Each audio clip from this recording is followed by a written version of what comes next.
52 years later, we still need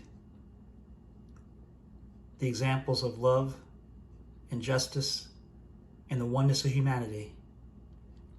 Hear the words.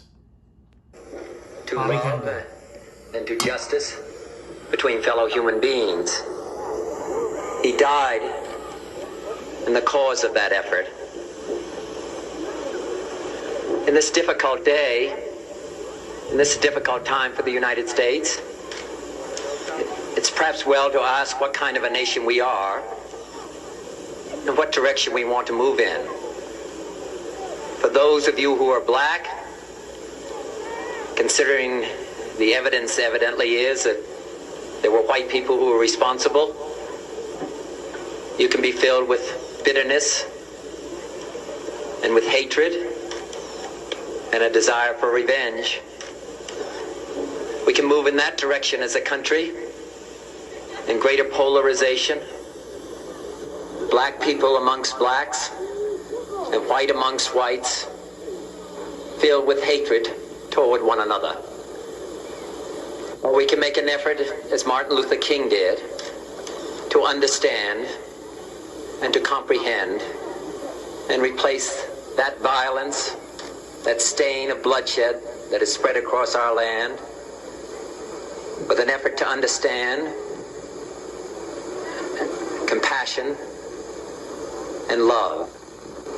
For those of you who are black and are tempted to be filled with hatred and mistrust of the injustice of such an act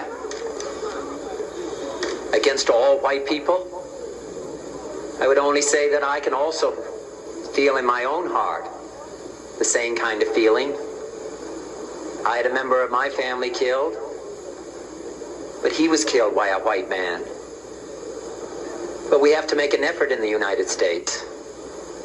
We have to make an effort to understand, to get beyond or go beyond these rather difficult times.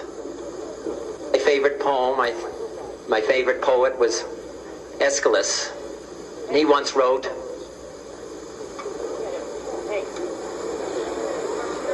"Even in our sleep, pain which cannot forget falls drop by drop upon the heart, until in our own despair, against our will, comes wisdom through the awful grace of God." What we need in the United States is not division. What we need in the United States is not hatred. What we need in the United States is not violence and lawlessness, but is love and wisdom and compassion toward one another. Feeling of justice toward those who still suffer within our country, whether they be white or whether they be black.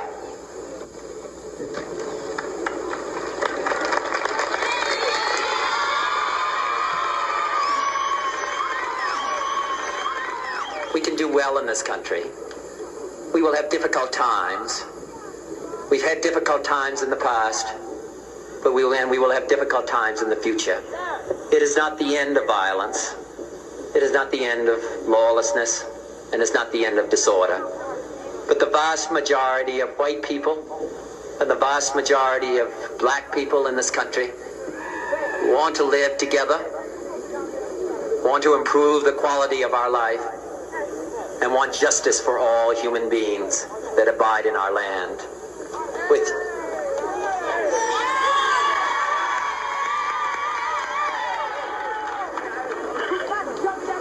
Dedicate ourselves to what the Greeks wrote so many years ago, to tame the savageness of man and make gentle the life of this world. Let us dedicate ourselves to that and say a prayer for our country and for our people. Thank you very much.